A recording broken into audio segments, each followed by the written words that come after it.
China, America, China, business, China, intellectual property, China, and the Russian military. That's a lot of China on the table.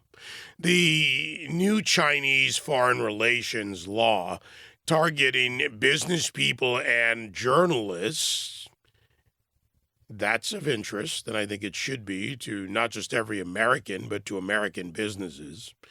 And the Chinese-Russian relationship, how do they tie together? We'll delve into all of this with Dr. Bill Parker, CEO of Parker Maritime Technologies. Bill, my friend, welcome back. I was sharing a note with a friend this weekend as I organized my books. I'm that guy that organizes the bookshelves.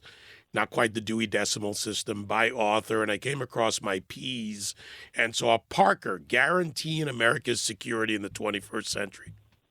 Still a heavy book with a lot of heavy topics in it. Well, good morning, David.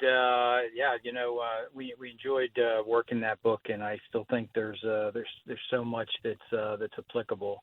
As we talked about then and continues now, there would be an increase in Chinese rhetoric, but there's also be an increase in Chinese actions. We've seen that in the significant growth of their military. We've seen that in the significant growth in the laws that they've been putting out, to include, as you mentioned, the foreign relations law. And there's other ones too. They started with the counter-espionage laws and really going after U.S. companies back in April. So this is a significant move by the Chinese as they came up on their latest, I think, 102nd, 103rd birthday for their party. So let's start with these laws and, where we should be concerned. Yeah, I think, first of all, before we even get into the laws, I think our companies need to take a very hard look. U.S. companies need to take a very hard look. Those that are working in the region in China and relying heavily on Chinese parts, on Chinese labor, et cetera, but also those working in Taiwan. Great country, doing lots of good things. But when you look at the Taiwanese semiconductor company and realize that they have sole rights to building semiconductors for companies like Apple, that's significant. So if you have any kind of conflict over there, or if the Chinese end up attacking and seizing that area, they have a huge percentage of the semiconductors of the world, and it's a major impact. The two terms that stand out when it comes to business and in this situation, decoupling from China, de-risking is another term that's used. That's rhetoric that we also hear out of China. And is this a threat to companies that seek to diversify?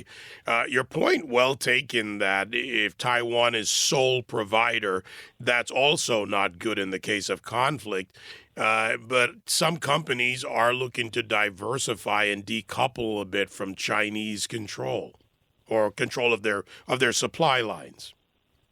Right. In some ways, it starts with the U.S. and our own policies and our own rules. If you try to build, or let's take something as simple as making shirts or jackets. I was just ordering shirts and jackets for my company, and they were going to be U.S. made. Well, U.S. made took quite a while to get here. And when you looked, you realized that there were a lot of Chinese companies out there, and I did go with the U.S. companies, as you would expect.